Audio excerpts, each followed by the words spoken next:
조원진 우리공화당 대표 발언. 우리공화당 최고위원회의 2020년 9월 7일 오전 10시 중앙당사 대의실.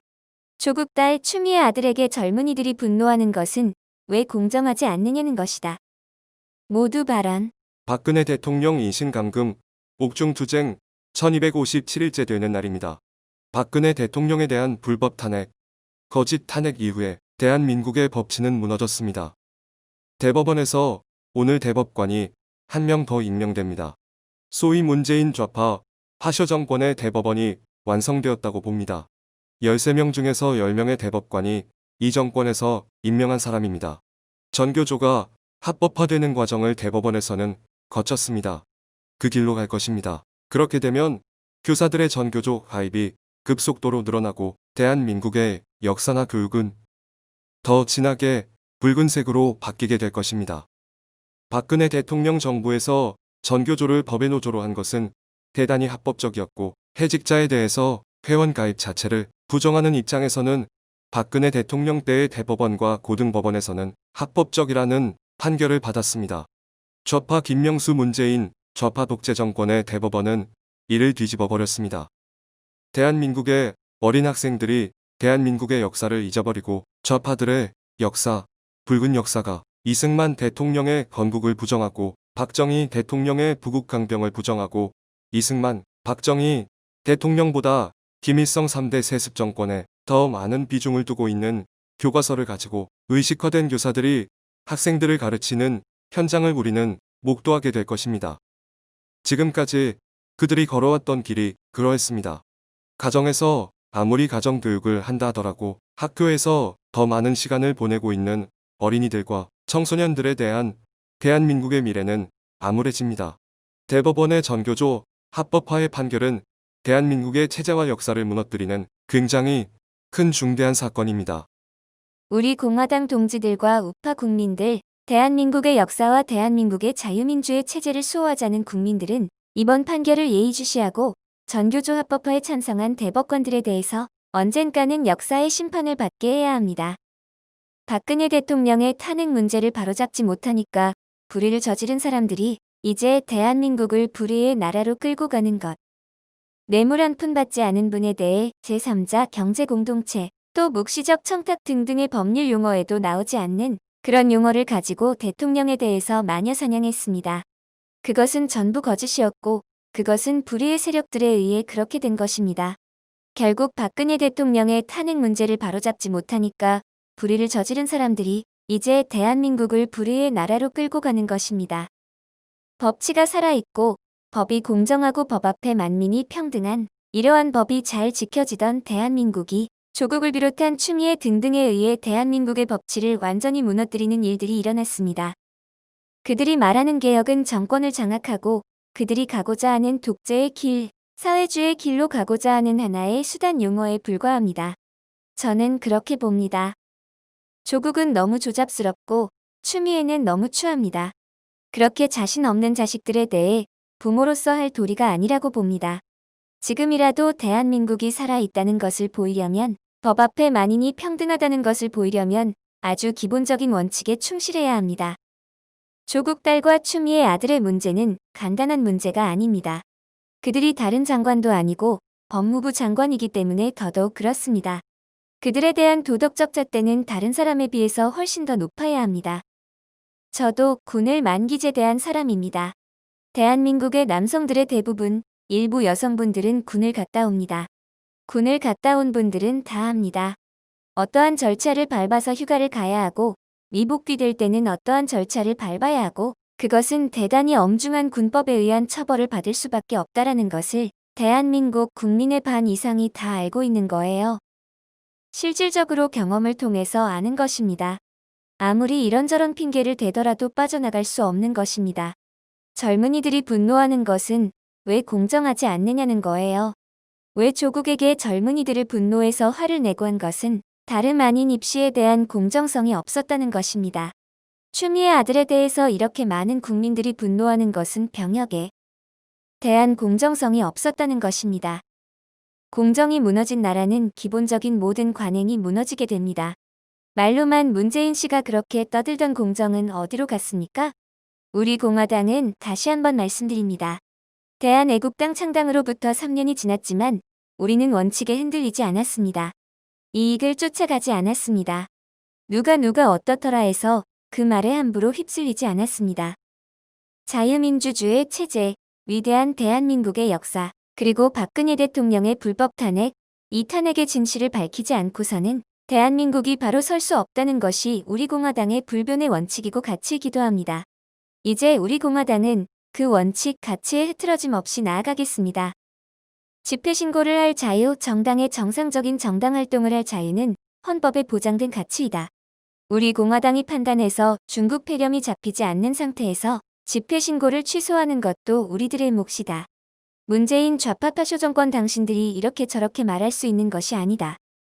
요즘 10월 3일 개천절 집회 신고에 대해서 이러쿵저러쿵 이야기가 많습니다. 집회 신고를 할 자유는 우리 공화당에 있는 것입니다. 집회 신고를 거부하는 것은 문재인 좌파 파쇼 정권이 하세요. 집회 신고 자체를 이러쿵저러쿵 이야기하는 것은 헌법적 가치에도 맞지 않고 대한민국이 무너지지 않는 한도 내에서는 불법, 반헌법적 행위입니다. 그들이 우파의 자유로운 집회를 탄압하는 것은 그들의 몫이고 끊임없이 집회 신고를 하고 그들과 맞서 싸우겠다는 것은 우리들의 몫입니다. 집회 신고 자체를 가지고 극우가 어떠하니 반사회적이니 그렇게 이야기하는 것은 그 사람부터 철저하게 조사하겠습니다. 자신 있으면 떠들어 보시라고. 집회 신고를 할 자유, 정당의 정상적인 정당 활동을 할 자유는 헌법에 보장된 가치입니다. 우리 공화당이 판단해서 중국 폐렴이 잡히지 않는 상태에서 집회 신고를 취소하는 것도 우리들의 몫입니다. 당신들이 이렇게 저렇게 말할 수 있는 것이 아닙니다. 그렇게 광화문 집회와 우리 공화당을 연결하고 싶어 했지만은 현재까지 파악한 바로는 우리 공화당의 확진자는 없습니다. 결국 무엇을 말합니까? 광화문 집회와 관련된 중국 폐렴에 걸린 사람은 우리 공화당에는 현재 없다는 것입니다. 지금부터 중국 폐렴은 누구나 걸릴 수 있는 것입니다. 지금부터는 우리 공화당 당원도 걸릴 수 있는 거예요. 그렇게 우리 공화당을 엮어서 마녀 사냥하고 싶어 했지만 우리 공화당 동지 한 사람도 중국 폐렴 확진자가 없다는 것도 다시 한번 밝힙니다. 우리가 조사한 바로는 그렇습니다. 광화문 집회와 우리 공화당하고 자꾸 연결하지 마세요. 그리고 집회 신고의 자유는 우리 공화당에 있는 것이지 파쇼 정권에 있는 것이 아닙니다. 집회 신고를 가지고 이러쿵저러쿵 이야기하는 반헌법적 망언들을 멈추길 바랍니다. 우리 공화당 동지들이 아니면 이 구국의 불씨가, 저항의 불씨가 꺼질 것이 확실하기 때문에 버티고 또 버티는 것. 마무리 발언. 최고위원님들이 현장에 많이 다니시는 것에 대해서 감사드립니다. 우리 공화당은 당대표 저부터 일반 당원 모두가 하나입니다. 거기에는 높고 낮음이 없고 지위가 없습니다. 우리 공화당의 모든 사항들은 당비로 운영합니다. 거기에 대한 무한한 책임을 느끼고 있습니다. 한 발 한 발 움직이건 한마디 한마디를 하건 높은 직책에 있건 낮은 직책에 있건 그 모든 자리는 투쟁의 자리이고 저항의 자리이고 우리 공화당 당원들을 대리하는 자리입니다. 누구도 우리 공화당의 당원 앞에서 자기를 내세울 수 없습니다. 누구도 우리 공화당 당원한테 함부로 할 수 없습니다. 3년 이상을 그 많은 분열과 음해를 받으면서 태극기를 들고 지켜왔던 분들이 우리 공화당 당원입니다. 함부로 대접받아서는 안 됩니다. 좌파 파쇼 정권이 우리 공화당을 극우라고 이야기하고 반사회적 집단이라고 몰고 가고 싶어 하지만 우리 공화당은 그렇게 쉽게 넘어가지 않습니다. 거대 함정을 파놓으면 그 함정이 도리어 그들을 함정에 빠지는 상황들을 만들어 갈 것입니다. 당 지도부를 믿어주시고 그리고 당 지도부나 당 사무처에 있는 분들은 혼신의 힘을 다해서 투쟁하는 그날까지 우리가 우리 공화당에서 일을 하는 그날까지는 최선을 다하여 주시길 바랍니다. 국민의 힘, 민중의 힘이죠. 그들은 이제 민중민주주의로 가겠다고 당명까지 바꿔버린 것입니다. 민중의 힘입니다. 그대로 해석해야죠. 본인들이 국민힘이라고 바꿨다고 우리가 왜 그렇게 불러야 합니까? 비겁하고 용기 없는 그 자들이 우리를 평가할 수 없습니다.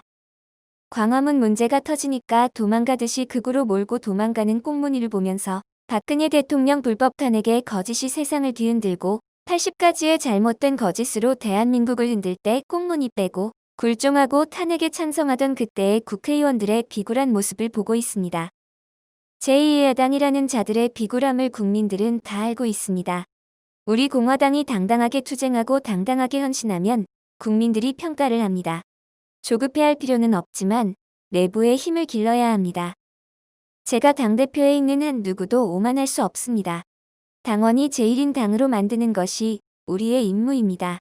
사법적인 잣대에서 벌금을 내고 감옥을 가고 투쟁 과정에서 피해를 입고 수개월을 병원에 입원해 계시는데도 한 사람도 당대표인 저를 탓하지 않았습니다.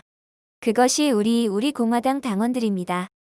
감옥에 다녀온 분이 벌금 수백만 원 내신 분이 병원에 수개월 동안 입원하신 분이 한 사람도 당을 탓하지 않았습니다. 이러한 무서운 당을 함께하는 그 자체가 우리는 행복해야 하고 그분들이 지도부나 당 사무처에 주는 명령은 엄중하게 받아야 합니다. 그냥 자리 지키는 자리가 아닙니다. 당대표인 저도 마찬가지입니다.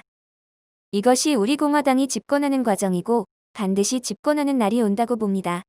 이러한 무서운 조직을 전 세계 어느 나라도 어느 정당도 만들지 못했습니다. 우리 공화당을 자랑스럽게 생각하셔야 합니다.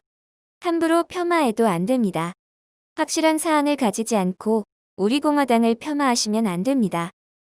우리 공화당은 무서운 정당, 투쟁의 정당, 헌신하는 정당입니다.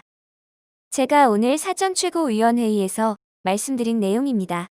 국민의 95%가 박근혜 대통령 탄핵이 잘 됐다고 탄핵을 해야 한다고 할 때 당당하게 태극기 들고 모든 손가락질 받으면서 모든 쓴 욕 들어가면서 모든 음해를 들으면서도 당을 지켰던 이 정당이 우리 공화당입니다. 저는 사실 당원들이 두렵습니다. 그런 분들이기 때문에 자존심이 강한 것입니다. 그래서 조금이라도 흐트러지거나 잘못된 것을 보시면 못 참는 것입니다. 당대표인 제가 잘못을 해도 바로 공격 들어옵니다. 꾸짖습니다. 그 꾸짖음 저는 다 듣습니다. 그래서 우리 스스로가 우리 공화당을 자랑스럽게 위대한 정당으로 만든 것입니다. 한 번도 경험하지 못한 이 만국의 시대에 유일한 구국의 정당, 위대한 정당이 바로 우리 공화당입니다. 자부심을 가지시고 힘드시더라도 참으셔야 합니다. 제가 전국 순회하면서 말씀드렸던 것인데 제발 싸우지 마세요. 이제 여러분들의 정당을 만들었기 때문에 서로 다투고 있으면 포용해야 합니다. 싸울 대상이 있잖아요. 제가 지난주에 뭐라 그랬습니까? 민중이 이민지 PPP와 손절하겠다고 선언했지 않습니까? 그들은 이제 우리하고 같이 가지 않습니다. 문재인 좌파 파쇼 정권과도 싸워야 합니다. 우리가 싸워야 할 적들이 너무 많지 않습니까? 우리끼리 말 한마디로 이러쿵저러쿵 하지 마시고 벽을 낮추고 포용을 하셨으면 좋겠습니다. 유튜브 분들은 언론인들입니다. 당에서 여러분들에 대한 많은 배려를 잘 못해주시는 부분에 대해서 당대표로서 걱정을 많이 하고 있습니다. 우리 공화당 유튜브 분들이 먹고 살 수 있는 것도 아닙니다. 그렇지만 우리 공화당을 아껴주시는 애당심 혹은 애국심으로 똘똘 뭉쳐있는 분들입니다. 우리 공화당은 유튜브 분들을 통제하지 않습니다. 우리 공화당은 한 번도 유튜브 분들을 통제한 적이 없습니다. 여러분들은 언론인으로서의 역할을 하시면 됩니다. 단지 하나, 판단력입니다. 지금까지 버티고 계시는 것은 우리 공화당이 옳다고 버티는 것 아닙니까? 애국의 마음, 애당의 마음은 결코 변하지 마시기를 바랍니다. 여러분들께서 취재 아무데나 가셔서 하셔도 됩니다. 좌파들도 우리 집회에 와서 취재합니다. 취재는 여러분들 마음대로 하시되 우리 공화당에 대한 마음은 변치 않기를 바랍니다. 못난 송아지가 엉덩이에 뿔 난다는 이야기가 있죠. 조국, 추미애, 윤미향, 이재명, 김경수, 이인영 등 이름을 일일이 거론할 수도 없어요. 좌파 토착발갱이들은 왜 자식들을 미국에 가서 교육을 시킵니까? 저는 그런 생각을 하면 그들의 위선과 그들의 자식들은 자유민주주의 체제에서 편하게 살게 하고 싶고 대한민국은 체제를 무너뜨리고 사회주의 체제로 이끌고 가려 하는 그들의 이중성이 한심해 보입니다. 오늘 제가 사전 최고회의 때 말씀을 드렸지만 나라가 끝났습니다. 그래서 아파 죽겠습니다. 저항 세력이 무너져 버렸습니다. 나라가 끝장난 것입니다. 이제 공수처 들어오면 여러분이 상상하지 못하는 공안정국이 됩니다. 어려운 망국의 시대에 우리 공화당 동지라도 똘똘 뭉쳐야 합니다. 개인적인 문제 다 내려놓으십시오. 여러분, 저는 2016년으로 따지면 4년입니다. 저는 정치하고 싶겠습니까? 정말 쓰레기 같은 것들하고 같이 정치를 하려니까 정말 죽을 지경입니다. 제가 국회의원 12년 하면서 그 쓰레기 집단들을 다 봤지 않습니까? 우리 공화당 동지들이 아니면 이 구국의 불씨가, 저항의 불씨가 꺼질 것이 확실하기 때문에 버티고 또 버티는 것입니다. 우리 당원 동지들 한 분 한 분이 자부심과 자긍심을 가지십시오. 당원들끼리 다툴 시간에 밖에 나가셔서 서명운동, 1인 시위, SNS에서 좌파들과 싸우십시오. 절대 당원들끼리 다투지 마시길 바랍니다. 서로서로는 동지라는 말씀을 드리겠습니다. 오늘 태풍을 뚫고 부산, 경남, 창원에서, 강원도, 원주에서 올라와 주신 최고위원님들께 감사드리고 우중에 우리 공화당 최고위원회의를 취재하기 위해서 나오신 유튜브 분들께도 감사드립니다. 2020년 9월 7일 우리 공화당